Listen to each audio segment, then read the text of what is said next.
In today's episode, I wanted to share a few sales lessons that I've learned on selling things for $10, selling things for $100, selling things for $1,000, and even selling things over $10,000 just based on my own experience with my business and my side hustles that I've done. And hopefully you guys take something from this. All right.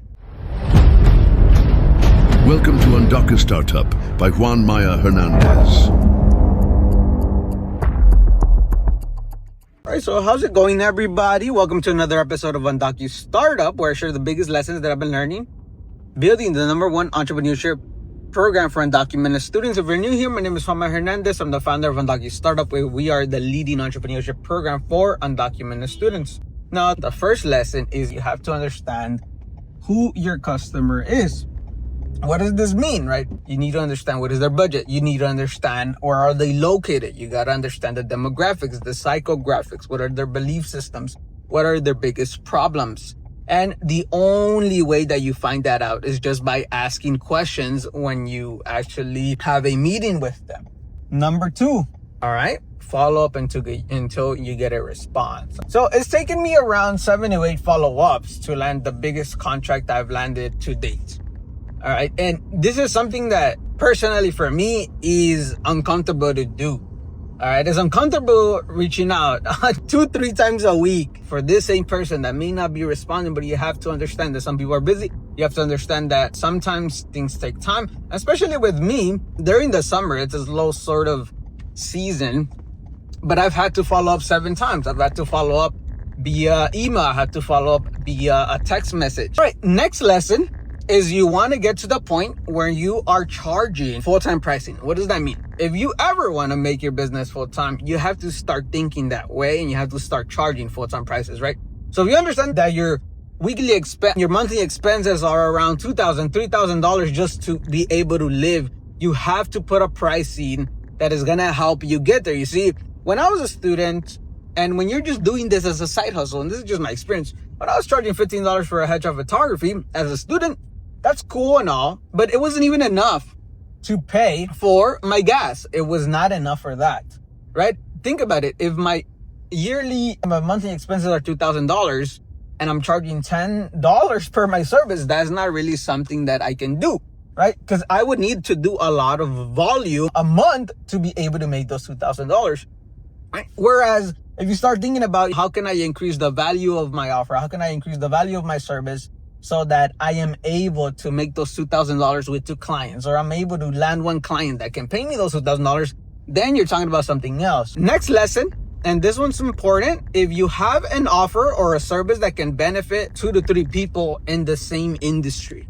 all right, because I've used this.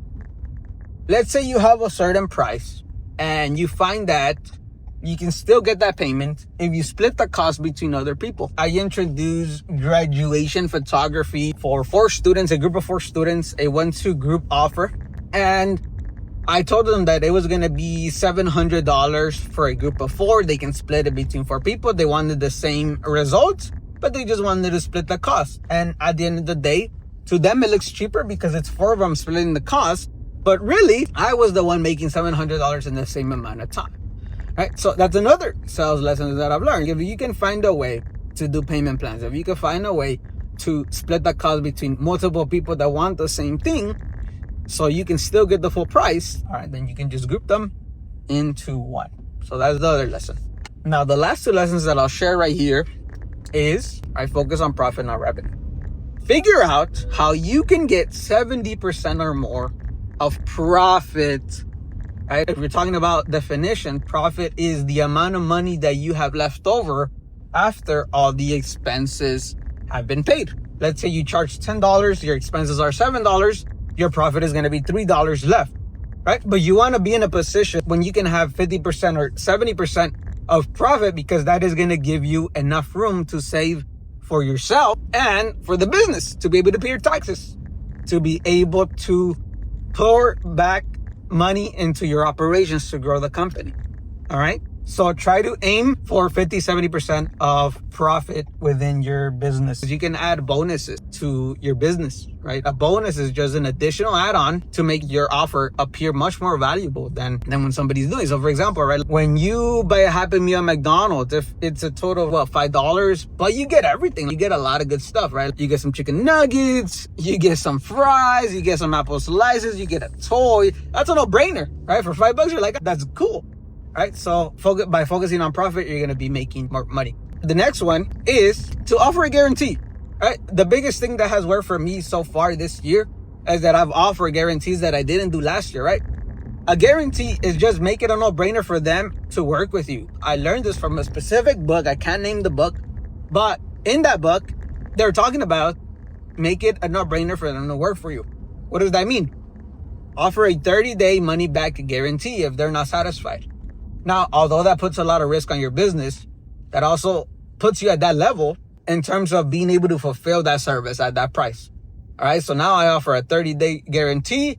If they're not satisfied with the service, I can offer them a refund, or I could do another service for them again. And that's what has been working on, at least this year, that I did not implement last year. And the last lesson as we wrap up this video is to always do 3 things. All right. These are the main 3 things that I've been focusing on to grow my UndocuStartup business. The first one is getting new clients. You always got to have new clients in the door. Again, this comes from a book that I read, and it's really true, right? Getting new clients. What does that mean? It means you need to continue posting on social media or figure out what is your marketing channel and continue doing those actions to find new people to find out about who you actually are. New clients. You also want to focus on working with clients that have already worked with you. So getting repeat clients. The way that I've done this year is just reaching out to them, emailing them, connecting with people that I've already worked with, and letting them know if they'd be interested in a service this year. All right. So that's the second thing you want to do. And then the third thing is you want to figure out how can you get them to pay you more money, right? And one of the things that I started implementing even when I was doing photography is just increasing the volume of whatever it is that they're selling.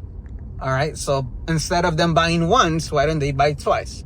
So you can increase the quantity, or you could also increase the quality of what you are doing. So quality would be, okay, these are all these other add-ons. These are all the things that I can do for you. We can work for a little bit more time.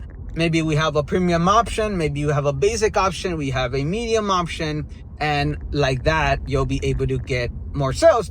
And again, this is just based on my experience that those strategies have worked down the line as well. So hopefully you guys found a little bit of value in this video in the car. And if you did, make sure you give this video a thumbs up. If you're listening to it on Spotify or Apple Podcasts, follow the podcast. All right. And remember, be motivated and stay motivated, baby. I'll talk to you soon. Welcome to UndocuStartup by Juan Maya Hernandez.